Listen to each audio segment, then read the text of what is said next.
에베소서 1장 7절 8절입니다. 바울은 구원의 은혜가 그리스도 안에서 우리에게 거저 주시는 은혜라고 했는데, 이제 우리가 어떻게 그 은혜를 받게 되었는지에 대해 설명합니다. 먼저 우리에게 주어진 은혜는 풍성한 것이라고 강조합니다. 풍성하다는 것은 차고 넘치도록 충만한 것을 말하죠. 하나님의 은혜는 부족하거나 인색한 것이 아니라 차고도 넘칠 만큼 충분한 것입니다. 풍성한 은혜에 대한 강조는 우리가 변명할 수 없음을 드러냅니다. 하나님은 우리로 하여금 그의 영광을 찬송하도록 부르셨는데, 우리가 받은 은혜의 풍성함을 생각한다면 하나님의 영광을 찬송하지 않을 수 없습니다. 바울은 우리에게 주어진 풍성한 은혜를 두 가지로 설명합니다. 첫째, 그리스도의 피로 우리가 속량받은 것입니다. 속량받았다는 것은 속박된 것으로부터 해방을 받았다는 뜻이죠. 우리를 속박하는 것은 죄입니다. 따라서 속량을 받은 것을 가리켜 죄사함을 받은 것이라고 다시 설명합니다. 바울은 여기서 죄에 대해 설명하면서 우리를 사로잡고 있는 어떤 세력이 아니라 죄를 불의한 행위로 묘사합니다. 이것은 독자들이 과거 이방인으로 있었을 때의 우상 숭배와 모든 불의한 행위를 상기시키는 것입니다. 또한 바울은 죄사함을 단순히 용서라고 설명하지 않고 불의한 행위로부터 해방되는 것이라고 말합니다. 이것은 4절에서 말한 것처럼 구원이란 우리가 거룩하고 흠 없는 자가 되는 것임을 다시 상기시킵니다. 우리에게 주신 풍성한 은혜에 대한 두 번째 설명은 우리에게 모든 지혜와 총명을 넘치게 주신 것입니다. 우리에게 지혜를 주셨다고 하는 것은 우리가 하나님의 아들로서 그의 영광을 찬송하면서 살아가는 데 필요한 복음 진리를 깨달아 알 수 있게 하셨다는 것을 의미합니다. 하나님은 우리를 불의한 행위로부터 해방시키셨을 뿐만 아니라 이제 어떻게 하는 것이 하나님의 영광을 찬송하면서 살아가는 길인지 알 수 있도록 모든 필요한 지혜를 주셨습니다. 만약 우리가 하나님을 찬양하는 일에 실패한다면 우리는 그것에 대해 변명할 수 없습니다. 하나님은 우리가 무엇을 해야 할지 알게 하셨을 뿐만 아니라 지혜를 주심으로써요, 또한 그것을 행할 수 있는 능력을 주셨습니다. 죄의 속박으로부터 해방시키심으로써요. 9절 10절입니다. 구원에 관한 하나님의 계획은 비밀입니다. 여기서 비밀이란 단순히 감추어져 있는 것을 가리키는 것이 아니라 신비로운 것 혹은 이해할 수 없는 미스테리와 같은 것이란 뜻입니다. 인간의 구원에 대한 하나님의 계획은 창세전부터 있었지만 감추어져 있다가 종말에 그리스도를 통해 드러나게 되었습니다. 그러나 하나님의 계획이 드러났다고 해서 누구든지 그것을 보고 이해할 수 있는 것은 아닙니다. 듣고 보아도 잘 이해할 수 없는 것이기에 그것은 신비로운 것이죠. 그것은 오직 하나님께서 주시는 지혜를 통해서만 이해가 가능합니다. 예수 그리스도의 죽음을 통해 인간이 죄의 속박으로부터 해방되고 하나님의 아들로 거룩하고 흠 없는 자가 된다는 것을 인간 상식으로는 잘 이해할 수 없습니다. 세상 사람들은 오히려 그리스도의 죽음을 저주의 상징이며 실패한 자의 죽음이라고 생각했습니다. 그것이 세상 사람들의 상식이었습니다. 그러나 오직 하나님의 지혜를 가진 자들만이 그리스도의 죽음은 우리를 거룩하게 하는 것이며 죄로부터 해방시키는 대속적 죽음임을 깨닫게 됩니다.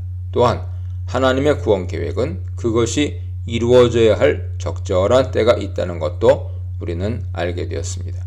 이 모든 것은 즉흥적으로 된 것이 아니라 하나님이 오래전부터 예정하시고 계획하셨던 것입니다. 그리고 그 계획은 때가 되었을 때 그리스도 안에서 성취되었습니다. 바울은 그리스도 안에서 성취되는 구원 계획이 궁극적으로 무엇을 추구하는 것인지 설명하는데, 그것은 만물을 그리스도 안에서 통일되게 하는 것입니다. 통일되게 한다는 것은 하나로 연합시키는 것을 말하죠. 즉, 하늘에 있는 것이나 땅에 있는 것이나 만물이 그리스도 안에서 하나로 연합되어 하나님의 영광을 찬송하게 하는 것입니다. 바울은 그리스도를 통한 구속 사역을 인간의 구원이란 측면에서만 말하지 않고 만물의 회복이란 차원에서 설명합니다. 인간 타락으로 만물이 함께 저주를 받고 타락했듯이 그리스도의 구속사역은 다시 만물을 하나로 회복하여 하나님을 찬송하게 하는 것입니다. 11, 12절입니다. 바울은 그리스도를 통한 구속사역은 전적으로 하나님에 의해 계획되고 실행되는 것이라 설명합니다. 하나님은 구원을 계획하셨을 뿐만 아니라 그것을 친히 실행하십니다.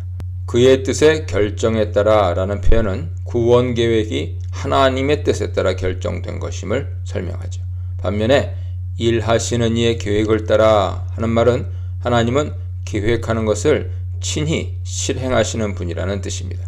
사실 하시는 이의 계획에 따라 라는 표현은 다소 이해하기 어려운데 이것은 그가 계획하신 목적에 따라 일하시는 분이라는 뜻으로 이해하는 것이 좋습니다.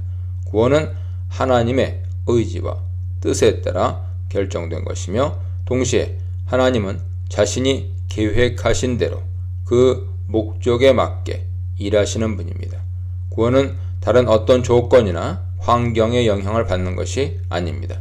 전적으로 하나님 그 자신이 의지에 따라 결정하셨고 또한 구원을 실행하십니다. 독자들은 과거 이방인으로 있었을 때 구원이 인간의 지혜와 능력 혹은 신에 대한 봉사로 호의를 얻게 되는 것이라고 생각했습니다. 그러나 그리스도를 통한 구원은 전적으로 하나님의 주권적인 계획과 실행으로 성취됩니다. 하나님의 주권에 관한 이런 설명은 인간이 스스로 자신의 구원을 위해 무엇인가를 할 수 있다고 생각하는 것을 철저히 배격합니다. 이것은 인간 행위의 무가치함을 말하려는 것이 아니라 인간의 무능함을 지적하면서 하나님에 대한 전적 의지와 신뢰를 강조하려는 것입니다. 하나님의 계획과 실행에 따라 우리는 그리스도 안에서 하나님의 것으로 선택받았습니다.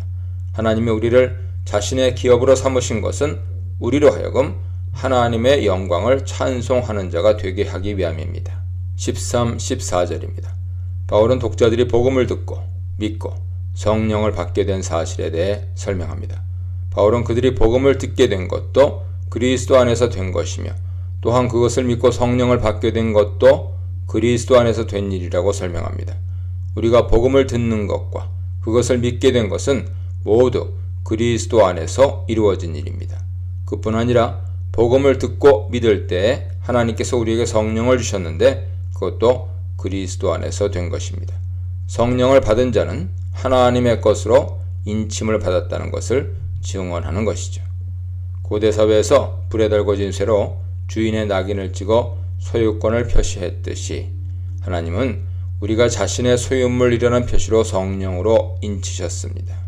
우리가 어떤 물건을 소유하기 위해서 미리 보증금을 내고 그 소유권을 확보하듯이 우리가 성령을 받았다는 것은 우리에게 약속된 기업을 받게 될 것이라는 사실에 대한 보증과 같은 것입니다.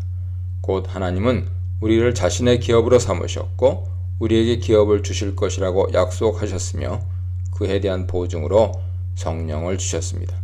이 모든 것은 결국 우리로 하여금 하나님의 영광을 찬송하게 하려는 것이죠. 바울은 반복해서 우리를 구원하신 하나님의 목적은 그분의 영광을 찬송하게 하는 것임을 강조하고 있습니다. 창조의 계획인 하나님 나라, 하나님의 기업인 성도들, 하나님 백성 된 이방인들에 대해 묵상해 보시기 바랍니다.